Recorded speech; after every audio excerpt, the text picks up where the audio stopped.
Saudi আরবের সঙ্গে মিল রেখে দেশের কয়েক জেলায় আজ উদযাপিত হচ্ছে পবিত্র ঈদুল আজহা।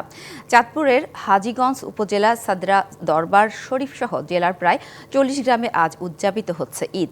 সকাল 8টায় প্রধান ঈদের জামায়াত অনুষ্ঠিত হয় সাদরা দরবার শরীফ প্রাঙ্গণে। ঈদের জামায়াতে ইমামতি করেন সাদরা দরবার শরীফের পীর জাকারিয়া আল মাদানী।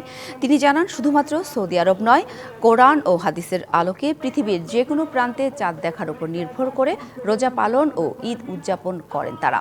উপজেলা সাদরা, সমেশপুর, অলিপুর, বলাখাল, মনিহার, প্রতাপুর, বাসারা, ফরিদগঞ্জ, মতলব উত্তর ও শাহরাস্তির উপজেলার বেশ কয়েকটি গ্রামে পবিত্র ঈদুল আজহা উদযাপিত হচ্ছে।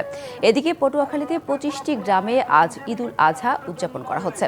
এছাড়া শরীয়তপুর, মাদারীপুর, বরিশালের কয়েকটি এলাকায় উদযাপিত হচ্ছে ঈদ। সৌদি আরবের সঙ্গে মিল রেখে চাঁদপুরের 40টি গ্রামে পবিত্র ঈদুল আজহা উদযাপিত হচ্ছে। এ নিয়ে আরও জানাতে আমাদের সাথে যুক্ত হয়েছেন সহকর্মী নজরুল ইসলাম আতিক। আতিক, ঈদের আয়োজন কেমন দেখছেন? ইতিমধ্যে তো ঈদের নামাজ অনুষ্ঠিত হয়েছে, জানাবেন বিস্তারিত। সাথে মূলত যে 8টায় যে ঈদের জামাতটি অনুষ্ঠিত হওয়ার কথা ছিল, সেই ঈদের জামাতটি কিন্তু এখন অনুষ্ঠিত হচ্ছে। মূলত আমার পিছনেই কিন্তু সেই জামাতটি হচ্ছে এবং এই জামাতে ইমামতি করছেন যে সাদরা দরবার শরীফ রয়েছে, সেই সাদরা দরবার শরীফের পীর চৌধুরী জাকারিয়া আল মাদানী। সানবিট সব দিবে সামাল। সানবিট ম্যাজিক প্রেস ডিশওয়াশিং এর মাথা ঘোরানো সলিউশন।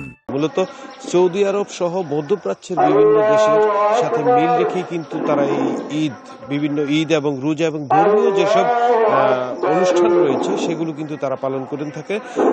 মূলত একটু যদি আমি বলি যে আমার পিছনে যে দরবার শরীফটি হয়তো দেখছেন আপনি, যে দরবার শরীফ রয়েছে, সেই দরবার শরীফের পীর সৌদি মাওলানা ইসহাক চৌধুরী, তিনি কিন্তু 1928 সালে কিন্তু এই প্রথা চালু করেন। মূলত তিনি যে প্রথাটি চালু করেন সেটা হলো যে পৃথিবীর যে কোনো প্রান্তে চাঁদ দেখার উপর ভিত্তি করে পৃথিবীর সকল মুসলমান একত্রে সকল ধর্মীয় উৎসব আনন্দ উপভোগ করবে। সেই প্রেক্ষাপটে কিন্তু এই প্রথা চালু করেন এবং তার পরবর্তী সময় কিন্তু তার যারা সন্তান রয়েছে এবং অনুসারী রয়েছে তারা কিন্তু সেটি বাস্তবায়ন করছেন এবং বর্তমানে বাংলাদেশের বেশ কিছু এলাকায় হচ্ছে। তার একই অবস্থা কিন্তু চাঁদপুরের 4টি উপজেলার বেশ কিছু গ্রামে কিন্তু আজকে এই ঈদ উদযাপন। ধন্যবাদ আতিক।